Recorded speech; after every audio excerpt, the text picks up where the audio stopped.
Good evening, National Baptist Convention USA Incorporated family. Good evening, good evening, good evening, good evening. I know we're all excited. We just love that intro, that smooth jazz gospel music to get us stirred up for this month's Temple Care Matters webinar. I'm looking forward to being your host tonight, Michael O'Miner, and I am humbled to be the National Director of the National Baptist Convention USA Incorporated Hope Health Ministry. All right, folks, we have a great webinar lined up for you tonight. And whether you're watching us on Zoom, Facebook, or YouTube, you're all a part of our family tonight. All right, so let's start by recognizing our national esteemed leadership. Our President, Dr. Jerry Young, our General Secretary, Dr. Alvin Edwards, the chair of our Federal Faith-Based Initiative, Dr. Alvin Love. And of course, we welcome all of you all tonight who are joining us. And we've typed in the chat on the Zoom and in the comments on Facebook, won't you represent your church tonight, your pastor, even your state convention, your association, let everybody know who you're representing on tonight. All right. All right, so in this evening's Temple Care webinar, we will share about October's suggested health and wellness observances, breast cancer awareness, church safety, and talk about prescriptions. We'll also hear the latest from Let's Move NBC. Finally, we will provide an update on our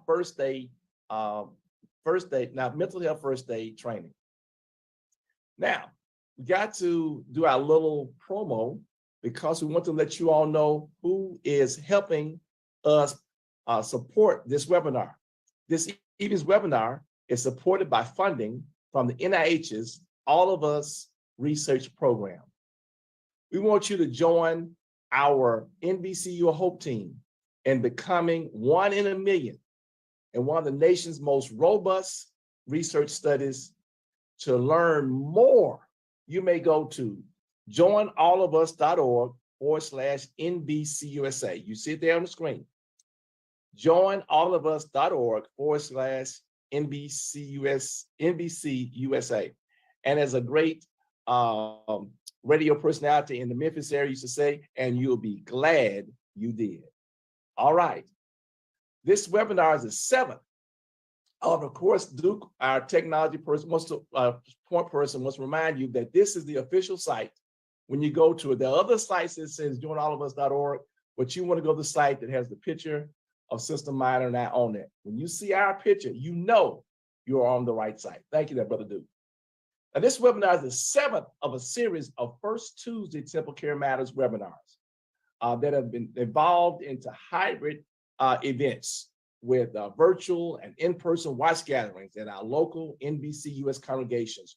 We're hearing how people are sharing it in their churches, in their homes, and we're just thrilled that you all make this a must-see, a must-do opportunity in your churches. So that just warms our heart. In each session, we'll try to delve deeper into the 7 pillars of Temple Care Matters. And these are the 7 pillars of Temple Care Matters: renew our minds, nutrition, exercise, obesity in Black America, health knowledge and legacy, safety and preparedness, health ministry, growth. Well, guess what? Tonight, we're going to be on this. Let me count them. 3, 4. I can count tonight. Yes, safety and preparedness will be. And of course, each one we talk about exercise on tonight. All right. Now, before we introduce this evening's dynamic panelists, we want to remind everyone about the availability of the COVID-19 booster shots and flu vaccinations. Why? Over the last month, we have had the following daily averages in the United States: 45,725 new cases. This is the average daily of COVID-19, averaging 3,570 hospitalizations and 325 deaths. This is the average.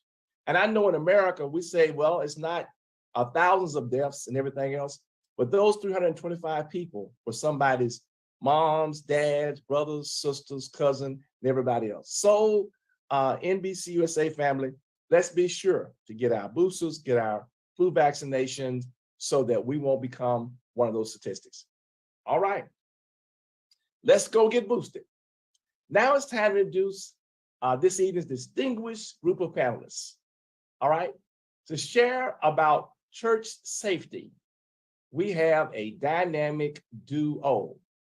We have the pastor and first lady of the Evergreen Baptist Church in Ethel, Louisiana, none other than Pastor Jonathan Hill and First Lady, Sister Ellen Mcknight Hill. They will be with us shortly to share.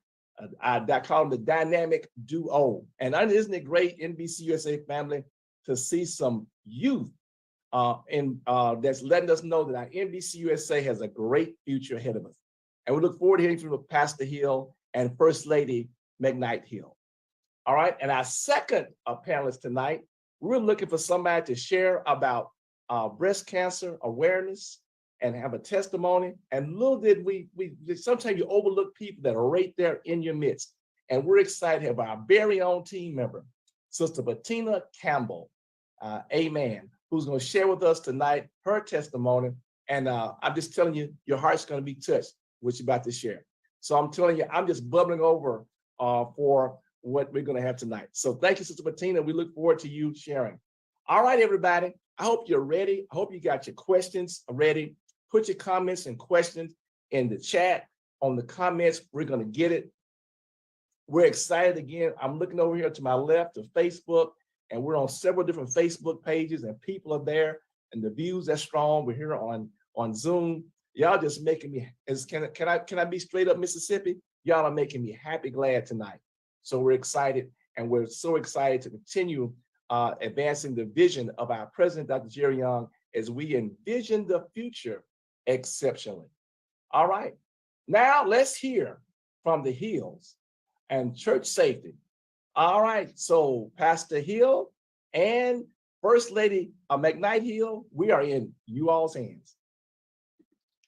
Well, thank you so much, Dr. Miner, and good evening, everyone. My name is Ellen Mcknight Hill. I'm a registered dietitian, and I'm also the nutrition coordinator, national nutritional coordinator for the Hope in National Baptist Convention Healthcare Initiative. So I'm so excited to be here, but I'm super excited to introduce my dynamic husband, Pastor Jonathan S. Hill, who will be sharing with us on the importance of church safety and security. So I'm going to introduce him rather quickly, and then I'm going to turn it on over to him. Pastor Jonathan S. Hill is a third-generation Baptist preacher. He is a graduate of Southern University and A&M College in Baton Rouge, Louisiana, with a Bachelor of Science of Business Management and a minor in Political Science. He is also a graduate of the Luther Rice College and Seminary with a master's degree with a Master's of Arts in Ministry and with a Master of Arts in Ministry. He's currently a PhD candidate, not student, but a candidate in organizational leadership at Regent University with a concentration in church leadership. In the community, he is a busy bee. So he is a member of Alpha Phi Alpha Fraternity Incorporated. He's also a member of the East Feliciana Ministers Conference, as well as the Emmanuel Aid Ministers Conference. He's a member of the local chapter of the NAACP. He serves as the local chaplain for the National Organization of Black and Law Enforcement Executives. He's also the national chaplain for the Southern University Alumni Federation and the Southern University Alumni Home Chapter member. He is a board member for CATS. He is also the president of the Metamorphosis Young Leaders Alumni Association, and he is also the pastor of the Evergreen Baptist Church. And so without further ado, I would like to introduce my phenomenal, wonderful, super sweet husband, Pastor Jonathan S. Hill. So good evening to each of you who have joined us tonight, and thank my beautiful wife for that warm and gracious introduction listing the many things that I've been involved in. Thank you so much, sweetie, for that. And to your esteemed president, Dr. Young, and to you, Dr. Minor, thank you for this invitation to come and share tonight around a topic that's near and dear to my heart as it relates to church safety and security. As an individual who's been in law enforcement for over a decade now, I'm very passionate about this topic, just to make sure that our communities, our local congregations are safe and secure as they seek to worship and do the ministry that's been assigned to their hands. We understand that the Black church is no stranger to threats against them.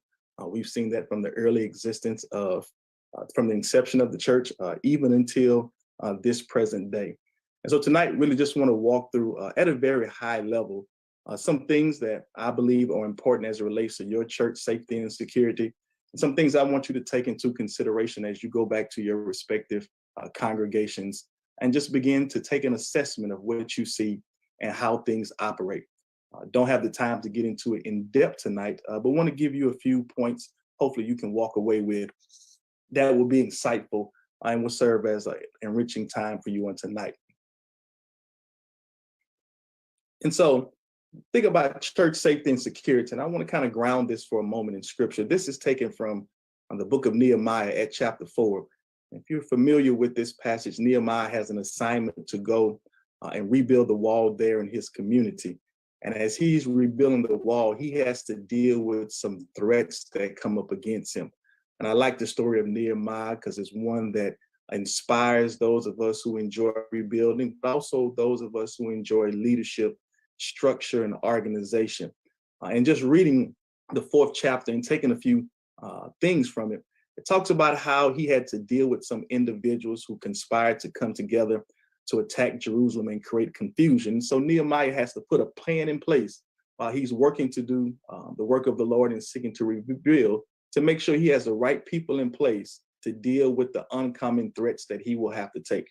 I like this because they were prepared, not just with things on paper, but they had their swords, their spears, and their bows prepared to go to war. And at the end of it, when you read verse 16, it talks about all of the leaders or the supporters of the house of Judah were behind the plan that was in place. And so I think that's imperative as we think about the plans that we will put in place to make sure that we have some continuity and that our leadership of your respective churches are unified in the effort that you seek to carry out. And so as we talk about really threats against religious institutions, as of late, we have seen them increase. If you look at the statistics according to the Federal Bureau of Investigations, and many times people will ask why and try to gain an understanding of why we are seeing such an increase. And one of the things we've come to kind of understand that oftentimes churches are seen as vulnerable populations.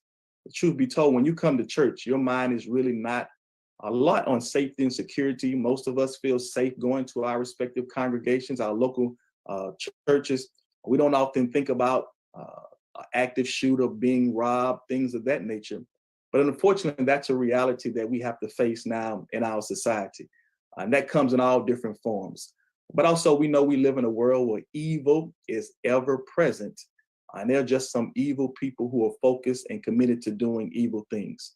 So I want to walk through a few high-level things tonight, just to kind of give you a broad view of church security and safety. So the first thing I think that anybody ought to do as you begin to delve into this topic is really do some assessments, all right? The first thing ought to be an assessment of what I would say is your facility. And I would encourage you just to take a broad view to walk around your facility, see if you can take notice of things that seem to be peculiar or interesting, and really try to take somewhat of an objective perspective. Most of us know our facilities left and right. If it was dark, we could navigate in them without any light. But I want you to take a step back and really look at sometimes how traffic flows. How do people ingress and egress out of your facility? This became a significant concern at the height of COVID as individuals were trying to return to in-person worship. But I think it's applicable to even church safety and security, right? And so you think about how people, one, can come into your facility. Can they come in with ease, go to their respective rooms or go to their respective seats or where they're trying to get without any hindrance or bottlenecks? But also, can they egress, right? Can people leave with ease? When you think about walking out the front door facility, do you have something or some things that may be in the way that could potentially cause a bottleneck if you had to move a large number of people out of that facility in a very swift manner? Oftentimes, one of the things that I see is individuals will park their cars right in front of the door, right? Some people have been parking there for years. Either they're running late, they feel like it's a VIP spot, but they often don't realize that that can cause a significant hindrance if we had to get a lot of people out of the building at a very quick moment, because people are going to flood the doors, but then it's going to be a traffic jam while they're trying to flow over into the parking lot. But also thinking about that in reverse, let's say that something happens outside of the facility, right? Can you get people inside the facility quickly? All right. And so these are small things that you need to be able to think of. And oftentimes, if you've had a local fire marshal come out and walk your building, these are some of the things that they will make you mindful of as they are walking your facility for safety reasons. But also, if you had to evacuate, right? Are your exit doors clearly labeled? Do you have a lighted pathway? Do people understand the way to evacuate? Do you have people in place to make sure instructions are given if an evacuation has to take place? All right. Are there audible instructions, right? Do you have people in place that can tell people which direction to go in an efficient manner? All right. These are small things that I think are important, because once that emergency takes place, people are going to begin to scatter. But if you've had well-trained people in place and you've had conversations up front about it, it can make a difference in a very significant situation. And another thing I'll throw in there is around parking, right? We talked about parking spots being located in the front door of the church, but also in labeling parking spots. I'm always intrigued when I go places and I see parking spots that are labeled with an individual's name on it. And I think that's an honor. But also, if you have significant security threats, do you want everybody to know that this parking spot is reserved for this individual? Because now I know what type of car you drive. I know exactly where you park, right? I'll have to tell the members at the church, I don't want a reserved parking spot, because just in case pastor's not there, I don't want you looking for my spot, right? To see if my car is there or not, all right?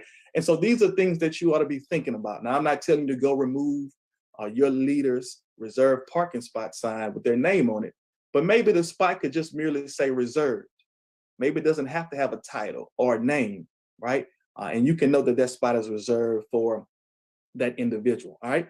Because if somebody seeks to do harm, then they won't know exactly who that car is for unless they have been significantly casing that facility, all right? But also, how do you assess various events? You've done any assessment of your facility, but how do you look at each individual event to understand the nuances of that event, all right? When you look at your worship experiences, all right, do we understand who's coming? How many people are coming on a consistent basis? Where do they sit, right? Are they bringing certain issues or elements to worship with them that you need to be aware of, right? What is your average attendance, okay?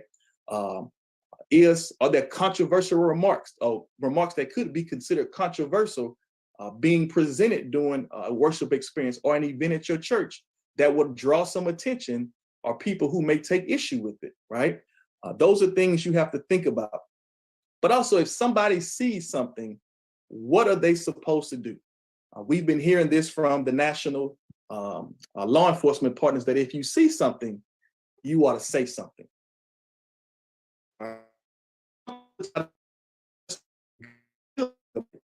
Definitely, parishioners and those who are visiting need to understand that something needs to be said, and they need to know who is that designated individual so they can report it to them, all right? But as you evaluate your services, are there certain services that should be held shorter or longer?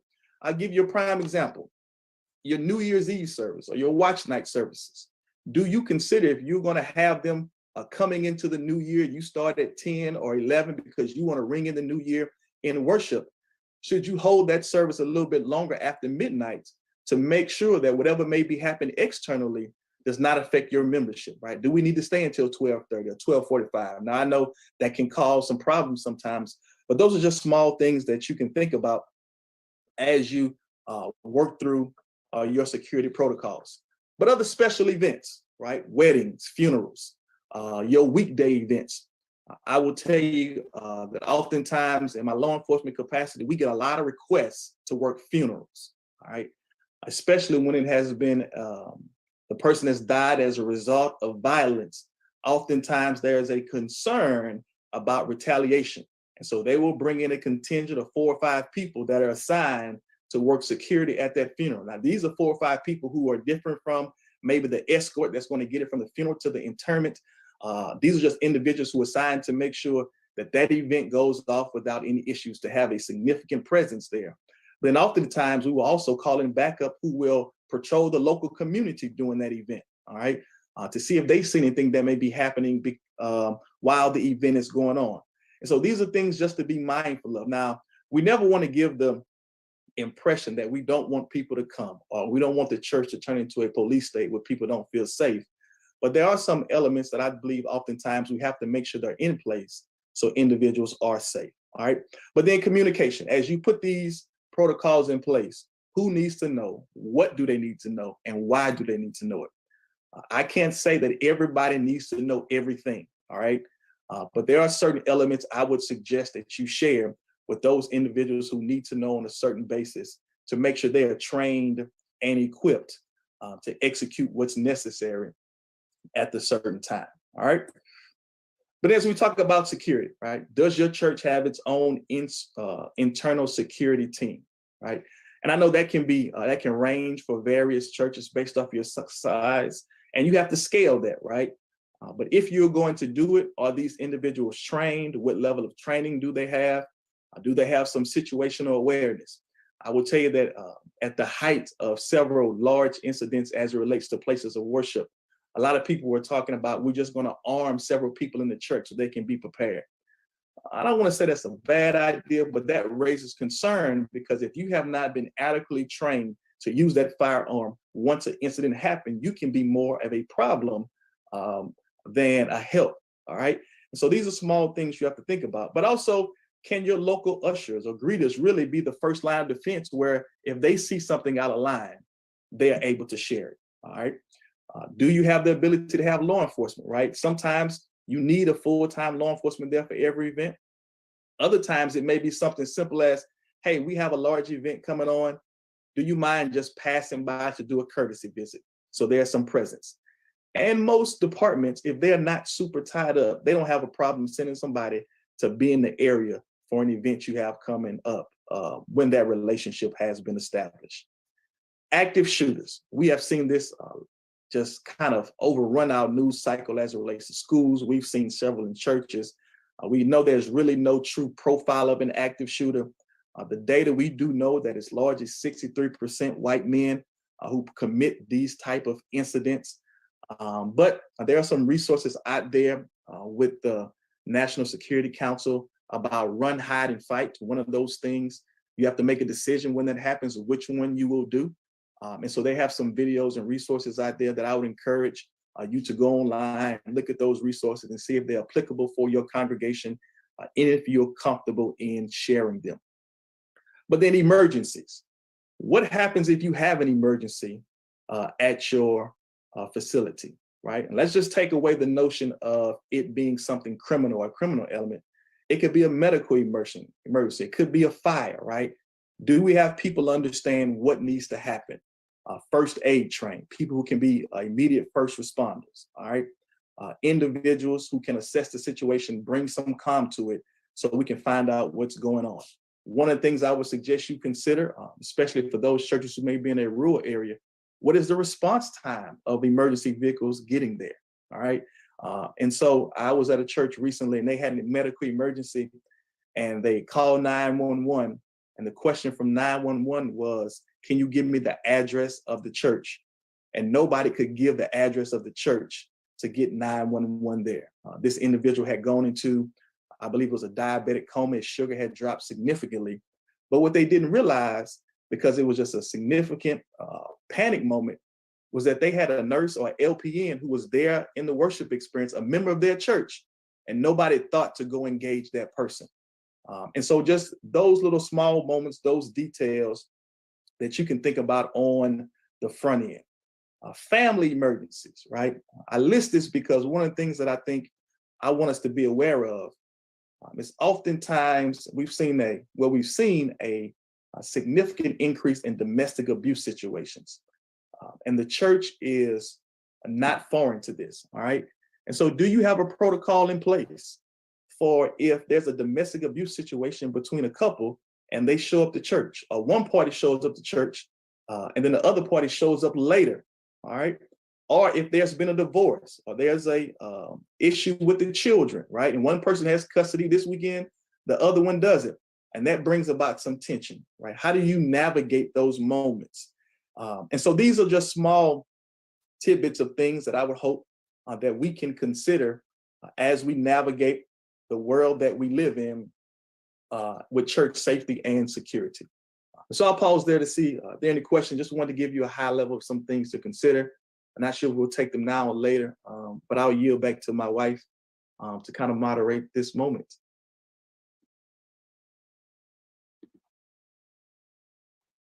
Thank you so much, Pastor Hill. We learned so much there. In true Temple Care fashion, we will have question and answer at the end of this segment. So thank you so much for those jewels.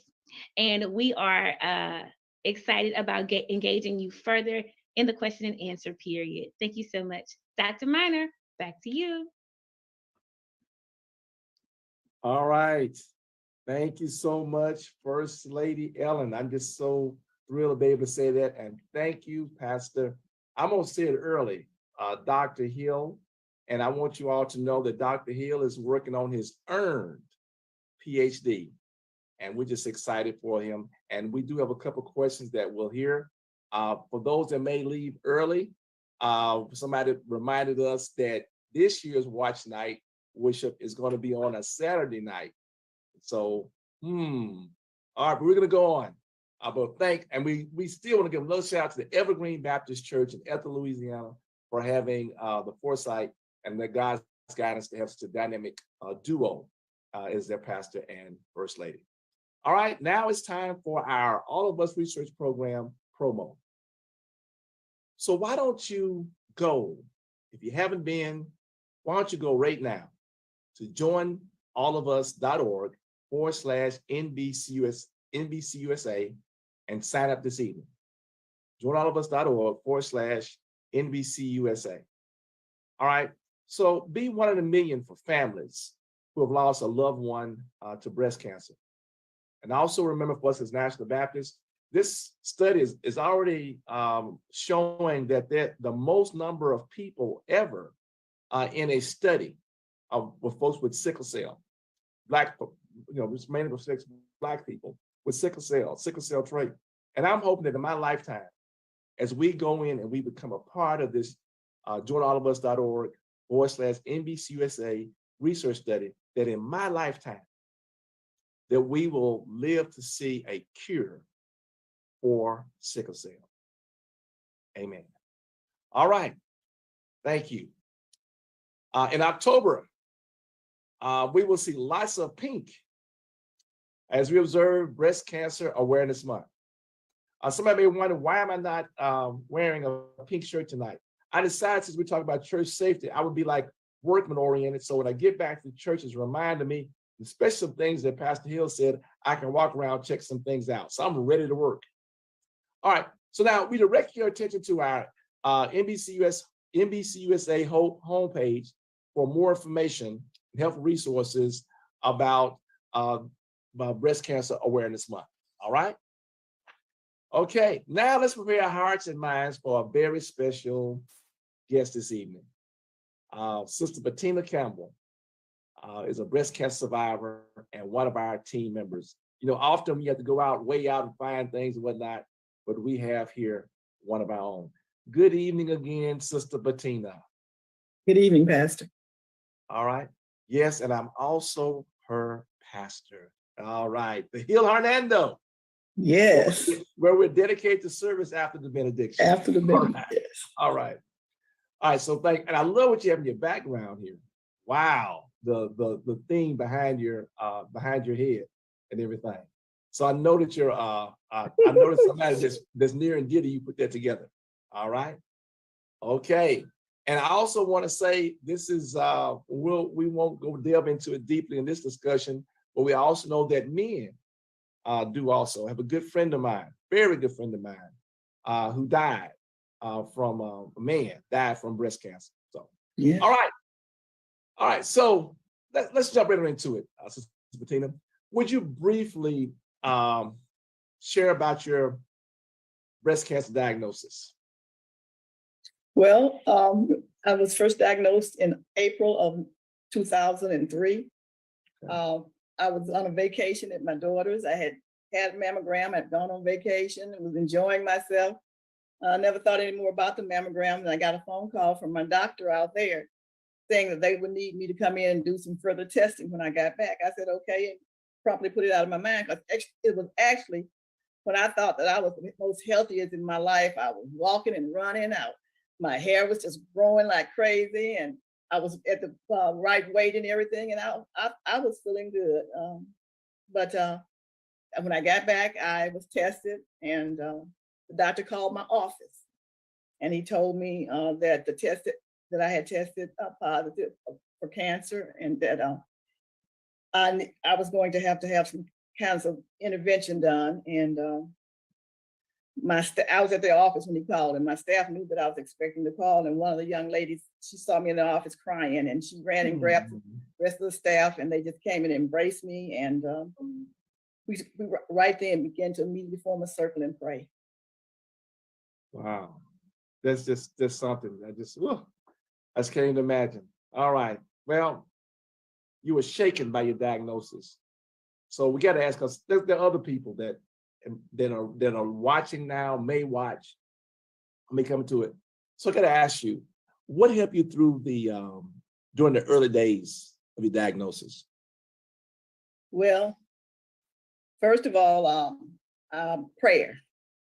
I immediately turned to God in prayer and sought him, asked him for what he wanted for me to do.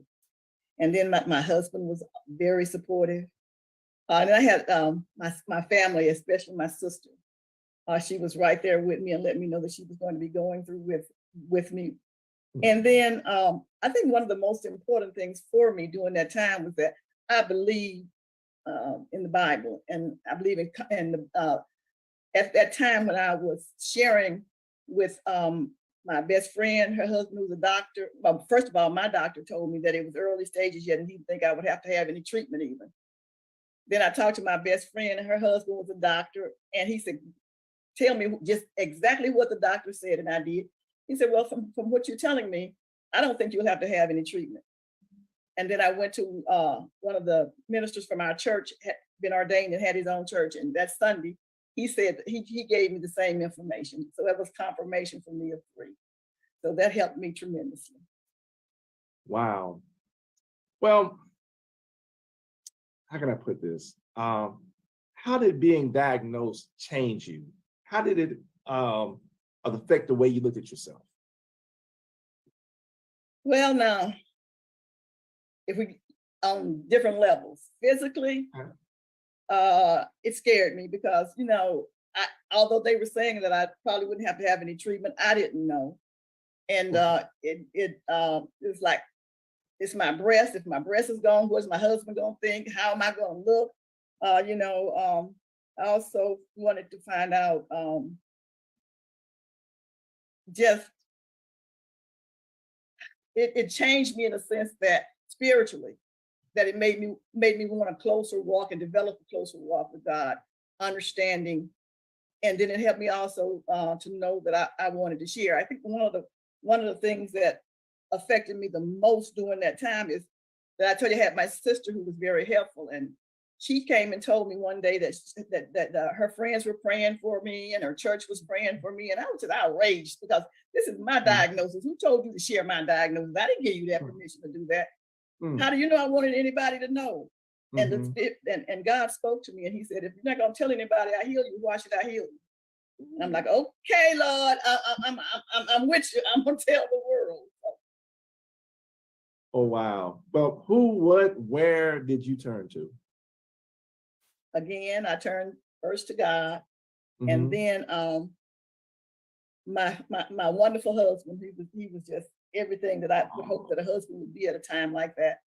My children, I had some wonderful friends because I had by that time had been a medical social worker for a number of years. So I had some professional associates that were in the doctors, nurses, and they gave me permission to call them at 24/7. And of course, I wouldn't have made it without my church family. My church family was awesome. And then the other thing that helped me was one of my extended family was in the ministry, and he had me to get this. He actually sent me this book called God's Divine Power for Healing.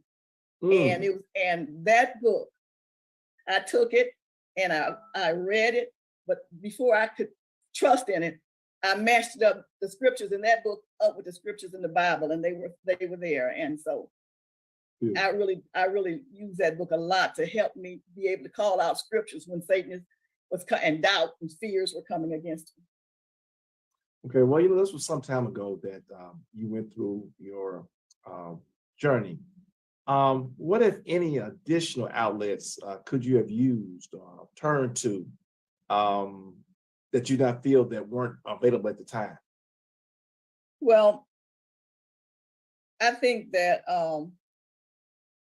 people who don't have the resources and the family and support that I have, turn to your medical team, get information from them, be able to identify credible sources that you can go out on the website and find, and so that you can find out as much information as you can about it, and take that information that you find and take it back to them and to share, because there are a lot of resources out there. And then in your own community, there is usually a cancer organization that you can reach out to, and they have a lot of services and supports that they can offer you. Most of them are free of charge. So it's just knowing, you know, and if you don't know, then reach out to Cancer Society, and they'll even have someone who's gone through it that will partner with you, that will go to the doctor with you. So, because that's the time you don't want to be going to the doctor by yourself, because you want to make sure that you understand clearly what is said and how it's going to affect you. Well, this next question is important to me. You know, mom is the heart of the family. She's the toughest one. Everybody goes to mom. How did you choose to share your diagnosis with your children? And I know how much you love them, they love you. Well, doctor, you know me by now, so you know I'm a very forthright person. So my children are grown, and they have been around the medical field for a while. And so I just set them down and told them, this is what's going on. This is what I need from you. And what do you need from me to help you? Wow. Because I mean, I imagine it would have been quite different had they been younger. But again, they were grown, and they understood, and they knew, and also were very familiar with different methods, resources that they could use to be able to better understand. Okay. Well, all right. Well, let's get down to the nitty gritty. What sort of treatment did you receive? Well, unfortunately, when the doctor told me that I probably wouldn't have to have any additional treatment but the surgery, it turned out to be not right. Once I went through the surgery, and the surgeon told me that I would have to have, he recommended that I have some chemotherapy and also radiation. And so I did. I had, and also after I went through all of that, I had 5 years of oral medicine, Arimidex, which is a medicine that they use. Wow. Well, no, look, that must have been quite an ordeal. What things did you do to distract yourself when you're going through treatments, either at home or at the hospital, or both? Was at home. Well, I tell you, I was at home, but I stressed myself out enough that I ended up having to go to the hospital. Wow. But understandable. But once I, you know, like I said, really got into the track that I had, I really got into the Bible, and I started studying. Then I also like to color, so I was able to just make my mind go blank in color. I did a lot of reading of positive books and talking to friends who would be able to help me, and just kept reminding myself that I already had confirmation. So I just needed to trust God, stand on that word. Wow. Well, this is the question I know that's on a lot of people's mind. I got to ask it. Did you lose your hair? And if so, how did you manage this? You know, Black women and hair, that's, hey. Well, hair is a woman's glory. Yeah. And yes, I did lose my hair. It was after the first treatment. I had the first treatment at the end of June. And I had gone a couple of weeks, and as I told you, my hair had gotten so thick, so my hair wasn't coming out, not in clumps. It was just, I would comb it and a little would come out.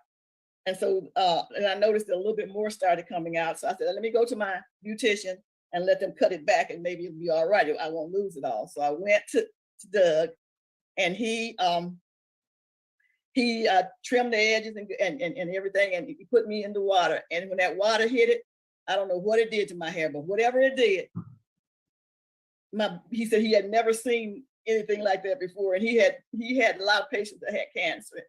And so he said, well, maybe we can cut it back to the new growth and it'll be okay. And I'm like, you're gonna cut my hair? And I had gone a long time wearing short hair, and I had finally let it grow. And I was so proud of it. And he said, we're gonna have to cut it, Tina. And I started crying, and he started crying. He said, is there anybody I can call to come be with you? And I said, well, Clarence is in Lance. And he said, but we're gonna call him, because I can't go through this with you by myself. So we ended up calling my husband, and then he said, call my sister, who came immediately and brought me a scarf. And when he came, I said, I can't walk around like this. I got, and that very day he took me to get me a wig, because one of the things that I was worried about is that was June, my daughter getting married in August. I can't be bald headed going to my daughter's wedding. And so I wore that wig until after my daughter's wedding, and then I took it off, and then I rocked my bald head and felt good about it. That's, wow, it's been wonderful. Wow. That's a good part of your sharing tonight. What about food and nutrition during your treatment?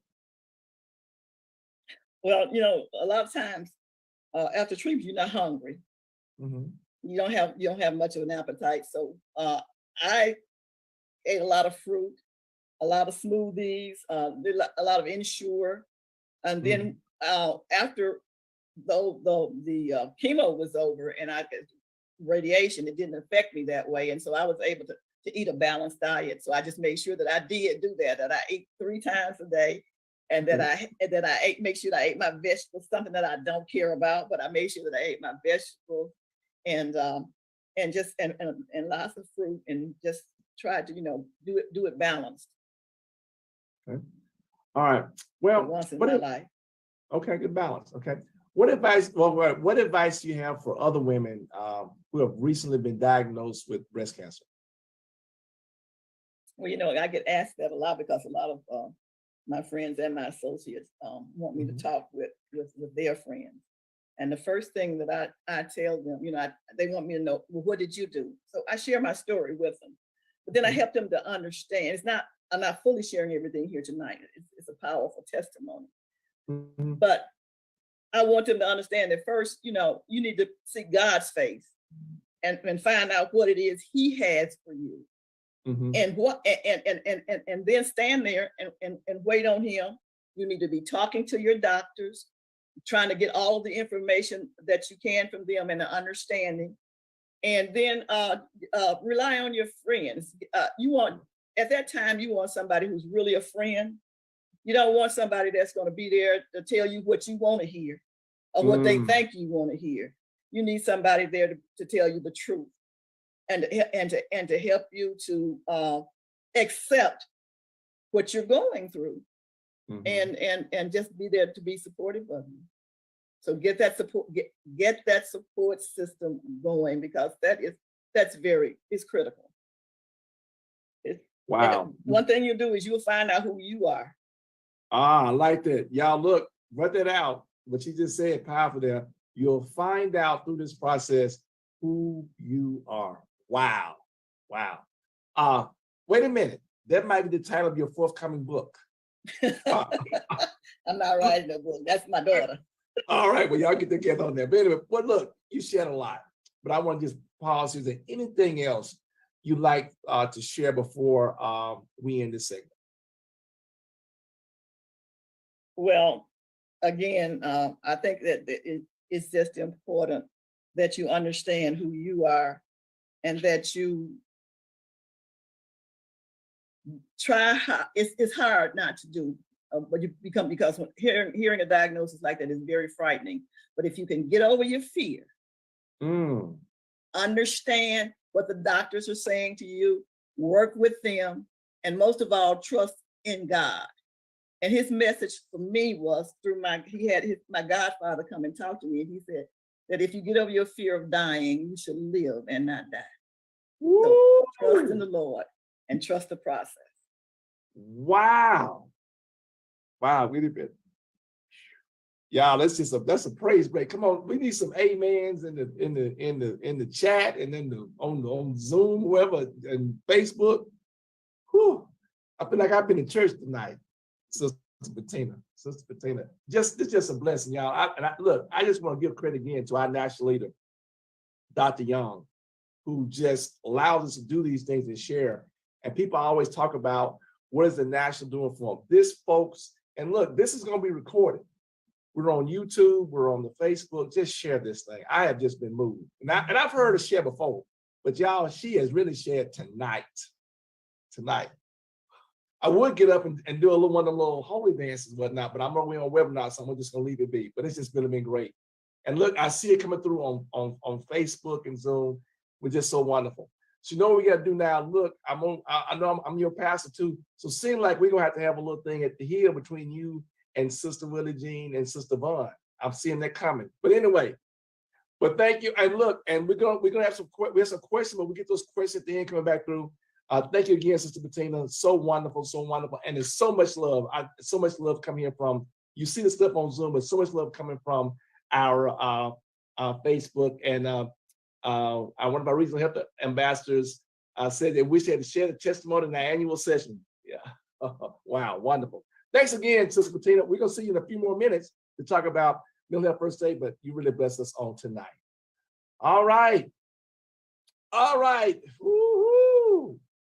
Man, now you can go to our website for more information about this. I'm going to move on. I have really been moved tonight. Sister Bettina's testimony really stirred my soul. Now, next month, I want to do this before we get too far away. We're going to let your friends and family know that next month we're going to talk about for our Typical Care Matters, which will be November 1st. It's the first Tuesday, November 1st. We'll focus on diabetes and pancreatic cancer awareness month. Diabetes and pancreatic, so another type of cancer, pancreatic cancer.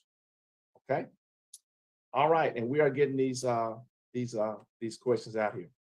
I'm just trying to get myself, and it's great, and we're Christians, and we can be on a webinar, but we can just for a minute just get a little church service going, and I like that. Amen. This is real stuff.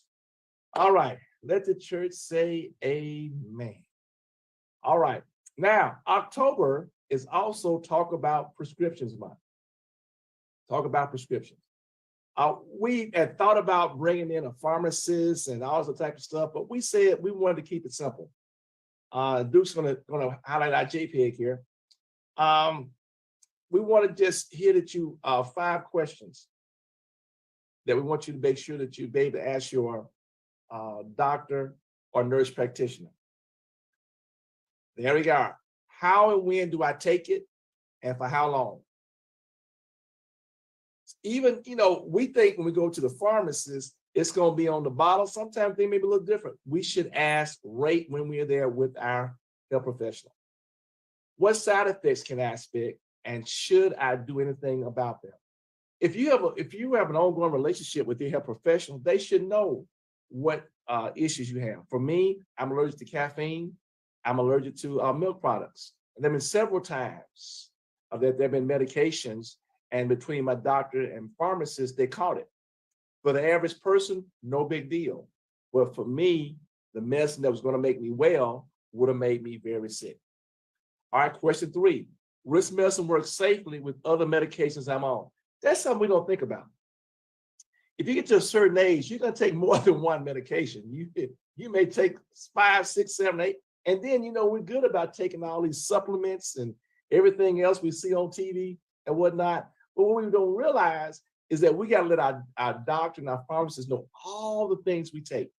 Because if we're not careful, they can have some interactions and counteractions and all this other type of stuff, and can cause some real problems for you. So let's be careful about that.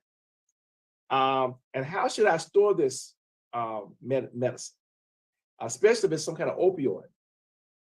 If you have children, especially teenagers in the house, you may want to have a place where it's literally locked away. And when that time comes and you don't use them all, don't just let it hang around. Take it back there, because most of the pharmacists will take back those medicines. Some of these medicines have to be stored at a certain temperature. Okay. And then finally, something we should think about: should I take this if addiction runs in my family? Is this a prescription that people can become addicted to? Well, look, there's 2 parts to this question. One says that some people actually, because of how their DNA is, how they're wired, they may be more predisposed to get addicted than other folks.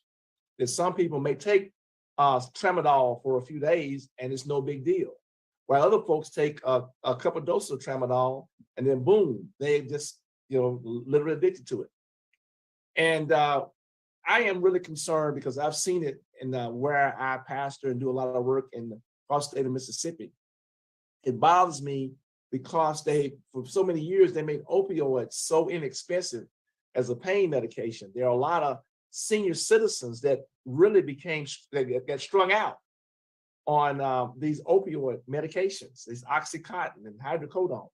Then here we are, we have our grandmamas, great grandmamas, a little bit of pain and maybe some extra Tylenol, some exercise, some other things, could have been other things done, but they got on this medication and the doctor keeps and keep getting it, and they have to have it. I know one instance, this lady was taking, I can't remember if it was Percocet or hydrocodone, but the prescription was 3 times a day.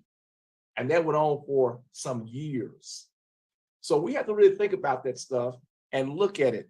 Sometimes our parents, grandparents taking things, and it's amazing. Once they get off of it, get weaned off of it, it's amazing how much better they are. So this is just a few things. Look, what you have, and also want to remind you of them is that they need to make sure it's written down in plain English. Thank you, Sister Carr. Plain English, so we understand it. It's written in, I can understand it ease. And make sure you understand it and what morning, afternoon, and evening means. So every 4 hours, every 8 hours, understand what it means. And it's also great to have these little medication things, morning, evening, you put all the pills in there just to get things done. Because look, one thing is, I'm not as old as I'm going to get and not young as I used to be. But one thing I can say, sometimes when I take my medication, I have to remember. So we'll do those things. So look, let's talk about prescriptions. These are the questions that you should answer and everything. And let's do that also this month. All right, let's move on. Let's move on here to the next thing. It's exciting time now. It's time for our Let's Move National Baptist Update. Oh, it just gets me excited for the Spirit. So you know what this means. It's time to hear from our NBC USA movement guru, Sister Nettie Johnson, who I love to say is a Robert Wood Johnson scholar. What I call it. I'm just so honored to be in the midst of a person that got such a high honor. And amen. Now, she's going to share updates about Let's Move National Baptist. And of course, I know what you've been waiting for. Our October drawing. Somebody's going to win a $100 gift card. All right, Sister Nettie, it's all yours. Can we say money, money, money, money, money? Well, this has been a tremendous webinar. Literally everything that has been shared so far is actually life-saving or gives us something to hold on to when we're going through. So thanks to everybody that has shared thus far. Y'all, really quickly, we're just going to go through and talk a little bit about what's going on with Let's Move National Baptist. I don't know if we have slides that are available. If we do have them, if we can pull those up really quickly. We just want to, first of all, welcome the new members that have come through to Let's Move National Baptist. We've had several new members to join in September, and we are always super excited to not only have the continued engagement of those that are in the program, but others that are stepping up to say, I want to keep on moving for my health. So we want to welcome all of those. We also want to give you a reminder to remember to put in your activity. On the next slide, you'll see a screen that reminds you of that every month, at the end of the month, the beginning of the month, we're asking you to share information about your movement in the prior month. Now, y'all, it doesn't matter if you moved meaningfully 3 days, 5 days, or every day that month. It doesn't matter. It doesn't matter if it was 5 minutes or 10 minutes. Every bit counts. I want to share a quick story. A couple of the participants emailed some prayer requests, one having a back problem, another had some challenges from a spinal surgery that they had had earlier in the year. And so this past month, they were literally not able to move. For that individual, y'all, 4 or 5 minutes of moving the toes, or when they were able to get out of the bed, that was a hallelujah moment. And we want to celebrate and support and encourage one another in whatever meaningful movement you do. So remember to put that in. It also is important because y'all participation can pay. So this is where we get the individuals from the drawing. And if you happen to miss these drawings, still put your data in, because everyone that has moved meaningfully 100 days or more by the end of the year, you're being blessed as the physical benefits that God is granting, but you will also receive a gift from Let's Move National Baptist at the end of the year. So make sure you get that in, because it does count. One other thing that we do want to update on the next slide is we want to let everybody know that we have reopened our private Facebook group. So this is a place where you can come in and share everything from celebrations to prayer requests to helpful free resources to calls for an accountability partner. These are things that we're sharing via email back and forth through the team and also on our open hours. So this will give us a place, your space, to discuss all things in faithful fitness. So if you're not a member there, you can go to the link bit.ly at LMNB-FG, that's for Let's Move National Baptist Facebook group. And we would love to see you over there for additional and more regular sharing. On the next slide, we just want to point out a connection. Sister Bettina, she shared so powerfully and for real. I mean, Dr. Minor, I totally understand what you were saying. So, soul connection from her experience as it relates to breast cancer. And like many things, African-American women, we do have a disparity as it relates to this disease. For Black women, it is the second leading cancer cause of death, second only to lung cancer. And although white women and Black women do get breast cancer at about the same rates, Black women are 40 times more likely to die. So knowing that fact, and again, for Sister Bettina to share that God said, yes, you shall live. Again, that was so powerful. Yeah, but there are things that we can do. And I just want to lift that exercise in some way can help. There are numerous studies that do indicate that women who get regular exercise can have anywhere from a 12 to 21% lower risk of breast cancer than those that are not physically active. It's not, a fail-safe, but it is something that we can do to encourage or to protect or improve our health. And so we want to encourage people to move, but we also want to lift just 3 quick things that we can do to help through activity to also support the breast cancer awareness and advocacy. The first thing that comes up on the next slide has to do with Susan G. Komen Foundation. Let us know in the chat or in the comments if you are familiar with them. They are the world's largest nonprofit source of funding for the fight against breast cancer. And prior to the pandemic, they always had all across the nation charity walks or runs to raise funds, awareness, and advocacy, and those are coming back. We offer that perhaps you might want to check at Komen.org to see if there's a local group that has an affiliate that is having a walk or a run in your particular event. It is a phenomenal health ministry event to get together and to have that fellowship out in open air. I noticed in the comments that Sister Jacqueline Harris mentioned in the chat when Sister Bettina was sharing that her church ministry is getting together to do a cancer walk. Praise God. So you can bring in exercise with awareness, advocacy, and fundraising. If there's not one in your area, Komen is having a walk where you are on October 29th. So they're encouraging people wherever you are to raise awareness for breast cancer, kind of like we wear pink.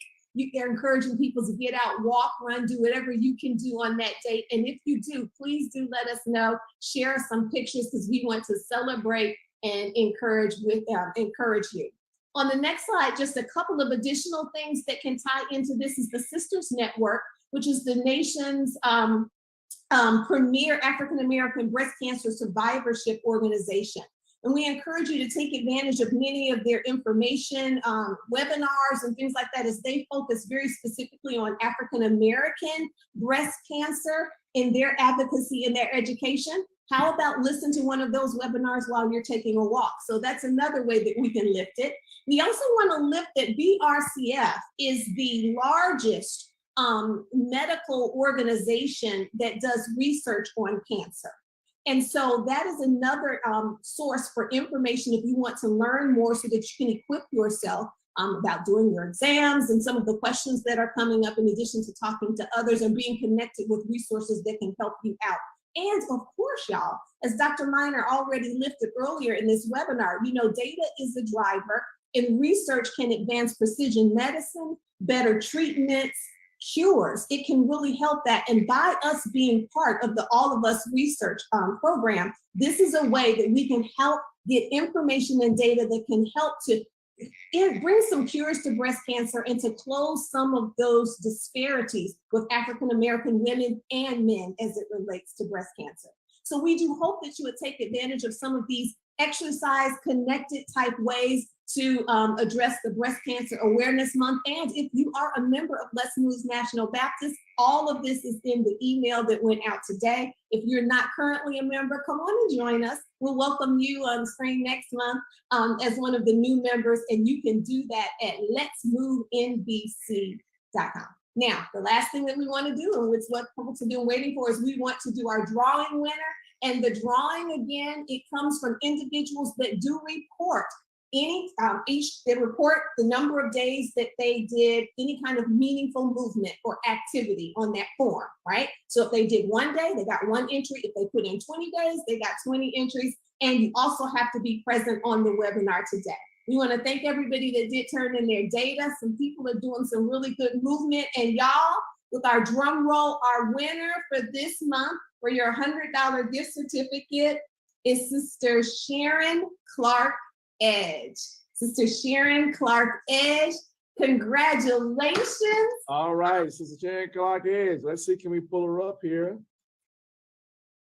She must be down at the bottom. Sharon Clark Edge. Do we have her here? Comments, somebody said they forgot to turn theirs in. That's okay, turn it in anyway. Remember, there's a prize at the end of the year for everybody with over 100 days. So do we have her? Here it is. Is that Scholarship? We're trying to. Yes, she is in. Oh, did she drop off? Okay, well, we already announced it, so we already announced it. She was on before. Oh, my apologies. It's 8:30, so she's gonna be lined up. There you go. All right, you got you. All right, well, congratulations, Sister Sharon. Thank you. All right. Keep moving. Keep moving, National Baptist. Go on tonight. And what, again, Sister Nettie, what is that link they need to go to? They can join Let's Move. That's it. LetsMoveNBC.com. And look, Sister Nettie reminded me, y'all think y'all got to run, you got to walk. Look, if you have just had a procedure or something and you're in a wheelchair. That's right. If you just can move your fingers. Come on. Just move your head a little bit. That's what it means. We just want our National Baptist Convention. We want to get moving, y'all. All right. Thanks, Ms. Nettie. She always brings so much energy and excitement. Until next month, and we'll find out who the winner is. All right, everybody. All right. So look, we get a chance to have a double dose tonight of Sister Bettina. She's going to come back now, and she'll give us updated about our mental health training efforts. Once again, Sister Bettina Campbell. Thank you. Everyone, you've been waiting patiently for us to schedule a new adult class, and we finally got that scheduled for Saturday, October the 29th from 9 to 4 p.m. It is a Zoom, and it is for the mental health first aid for the adult classes. So if you're interested, please send me an email, and I'll put my email in the chat, or you can call me, and I'll have both of those. I'll have that information in the chat as soon as I finish. And again, it's October the 29th from 9 to 4. And mental health first aid will teach you how to assess for risk of suicide or harm, how to listen non-judgmentally, how to give reassurance and information, and encourage appropriate professional help, and encourage self-help and other support strategies for those people who may be suffering from a mental health crisis or a substance use crisis. So we want you will enjoy the sessions, and you will have the information that you'll be able to help not only your families and your friends, but your church family. So if you have a health team, it's very appropriate for them. All right. So it's October 29th from 9 a.m. to 4 p.m. Central Time? October 29th from 9 a.m. to 4 p.m. on Zoom. And this class is free of charge to you.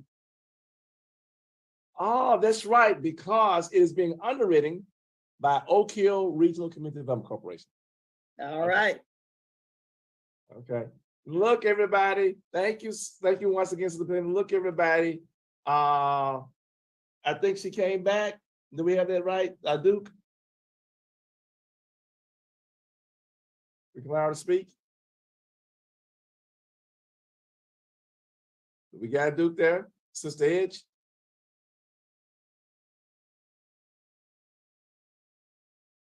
We're trying to. There she is, Sister Edge, Sister Clark Edge, Sister Sharon.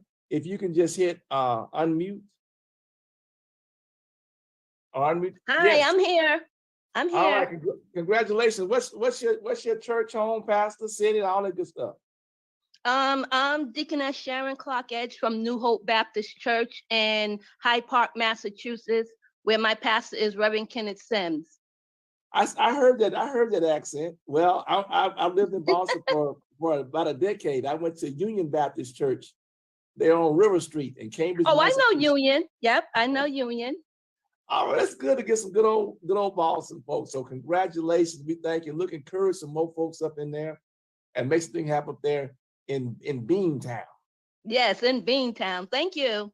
Oh, thank you. All right, everybody. There we got on. She was doing both places up there. So thank you, Ed, and congratulations. And we know Netta has the contact information. So we are grateful. All right, everybody. That sounds good. Okay, we've covered so much this evening, but the best part is coming now. We want to hear from you. You may type in the chat or raise your virtual hand. We've got some questions already. For those watching on social media, we'll do our best to capture your question. We got some of them already.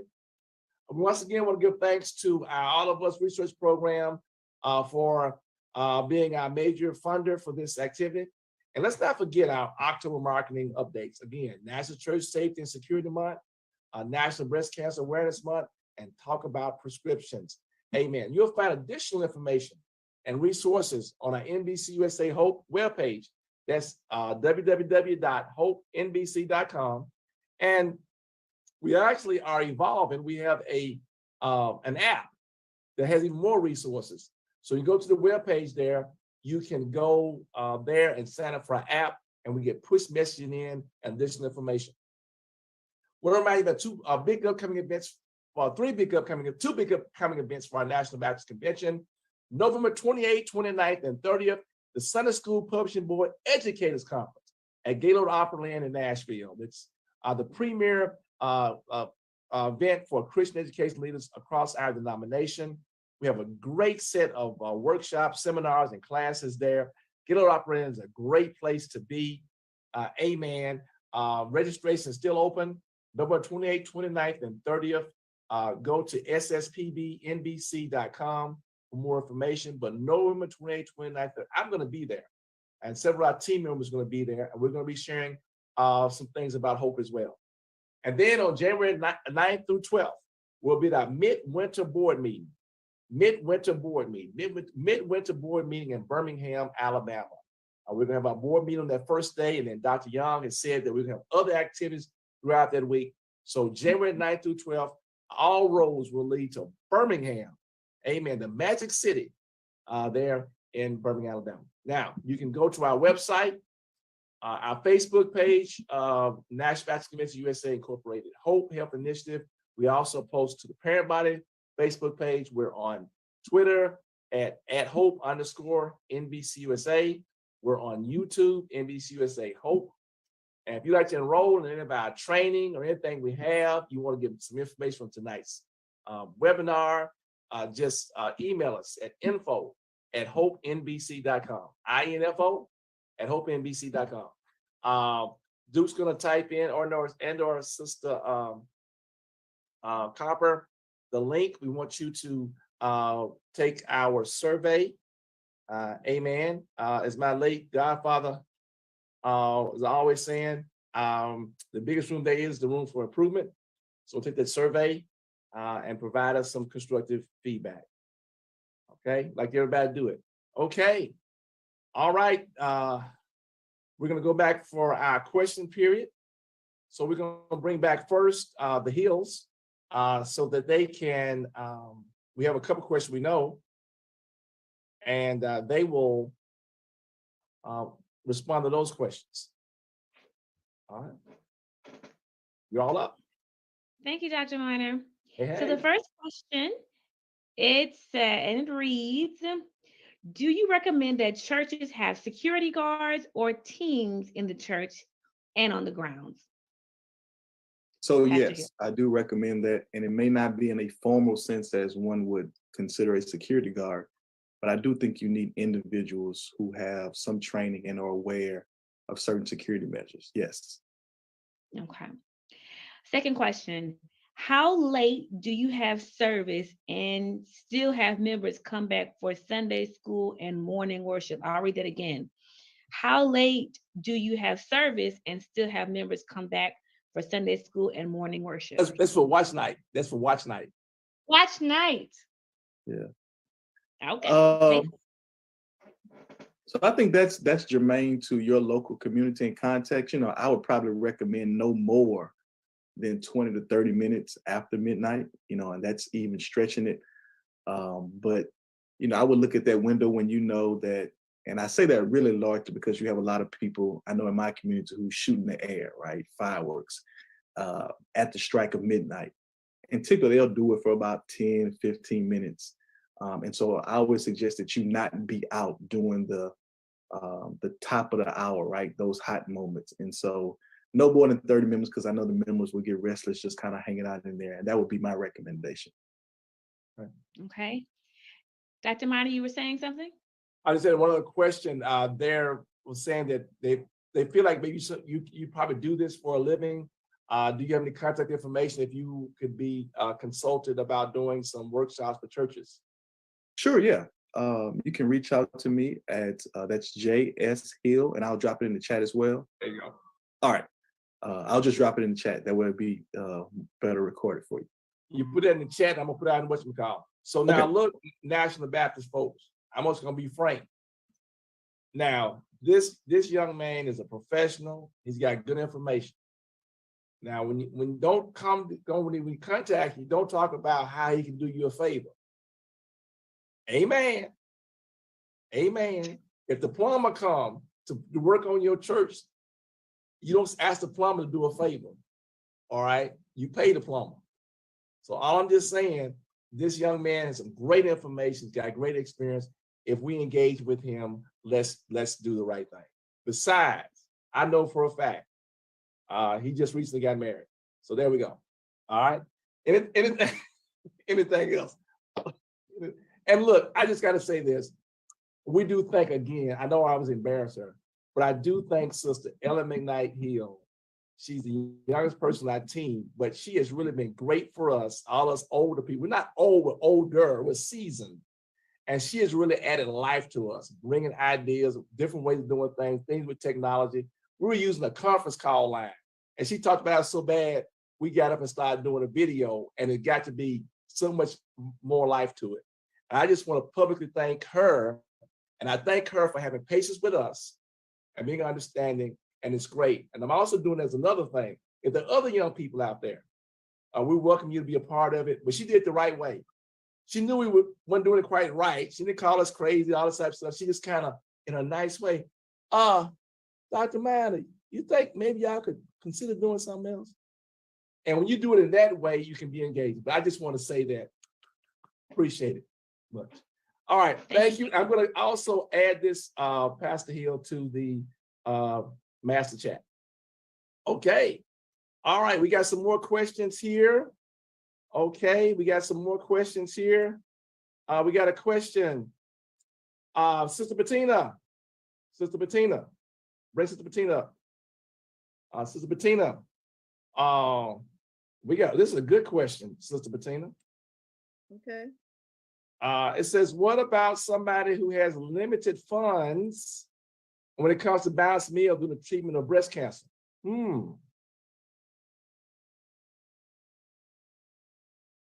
I'm not sure what do they mean in terms of buying food or preparing food? I think things that, in other words, you don't have the kind of money to buy these balanced meals and whatnot. What are the suggestions? What can you do? Well, if you don't have the money to buy the food, you can. Well, I'm going to take this and say that you can probably reach out to your church family to ask them for some assistance with help getting some food. You can also reach out to the Cancer Society that's in your area. They may already have a pantry or something going. And there are churches that do have pantries, or there are other food pantries that are in the community. We just have to learn what the resources are in your community. And then I'm sure if you reach out to the Cancer Society if that's in your community, they would be able to help you, or perhaps the health team at your church might already have that information for you. All right, and I'm on a couple of national boards, one with the American Cancer Society, one with the American Heart Association, and they do have resources available. I think when Sister Bettina said it earlier, I think one of the things we got to do as congregations, National Baptists, reach out to your local chapters, those places, and know our post-saints offering. Benevolent. I always joke to call it post-saints because you gave so little money, they're still gonna stay poor. Anyway, benevolent. So one way we can do in our benevolent offerings is that we can be of assistance there as well. Also, I think, is that it? Of course, somebody has also asked, are people enlightening regarding the aluminum and deodorants being cancerous? So that's good. So is it, I'm not sure just how enlightened people are on that. In fact, I know the doctors didn't tell me when I had cancer. I had to do some research. And fortunately or unfortunately, when I was going through, one of my close girlfriends was also going through the cancer, and she cancer treatments. And so she was able to get that information from her physician, and she shared it with me. And then I've been able to share it with others. Okay. All right. And look, we do have one thing I forgot to share with you all. We have to update our, we apologize we didn't have our toolkit like we normally have for Breast Cancer Awareness Month. It needs to be updated. So if you're interested in helping us to put that together, just email info@hopenbc.com. Since we work with Sister Bettina, we want to get a brand new one up for next year. And we already know we got a little video clip that we can do from Sister Bettina from tonight, but we want to update that. We want to eventually get for us, by us, and all our information. Okay. All right. Somebody asked me about the training. Is it public at large training? Yes. Sister Nettie will respond to that. I think it's all the questions we have. Did I miss any other questions? Duke, I'm checking social media. I think I'm good. All right. Don't forget to do the link on the survey. Okay. All right. Well, thank you, Sister Bettina, for that. And I didn't see any question for us about prescriptions. Okay. Well, this concludes our Q&A part of the section tonight. Okay. All right. All right. So we appreciate the tireless work of all of our NBC USA Hope team. Yours truly, Dr. Michael O'Miner, Dr. Desi Levy, who helps co-leads our All of Us Research Program initiative. My wonderful wife, Lottie Miner, Sister Bettina Campbell, Pastor Destin Mulroney, Sister Ellen Mcknight, Dr. Felisa Washington, Mr. Geraldine Moore, Sister Loretta Miller, Dr. Labora Williams, Sister Nettie Johnson, Dr. Marion Talley, and our super duper tech extraordinary, Brother Thomas Duke Robinson. And of course, we are so grateful and thankful to God for our wonderful 7 regional coordinators who are doing an outstanding job. Amen. And you go to our website in your state and connect with your hope. That's right. Each region has a hope. And it's the same region as the publishing board. In the Northeast, Pastor Daniel Blackburn. In the Southeast, Sister Brooklyn Rogers. In Southwest 1, that's the best one because that's where I am, Pastor Bernard Montgomery. Southwest 2, Sister Linda Copper. Holding down the Midwest, Sister Teresa Bales Farr. In the West, Sister Norma P. Jackson. And in the far West, out there on the West Coast, Pastor Richmond Johnson. Your Connect Today with your Hope Regional Coordinator. Now, we know that some of you all have additional questions or comments, so we'll formally close today's, this is a worship experience tonight in just a moment. We're going to open the mics for a general Q&A session. We hope to see you on Tuesday, November 1st, for our next Temple Care Matters webinar. Once again, we acknowledge our president, Dr. Jerry Young, who reminds us to envision the future exceptionally. This has been a production of the National Baptist Convention, USA Incorporated, the nation's largest Black denomination. God bless and God keep you is our prayer.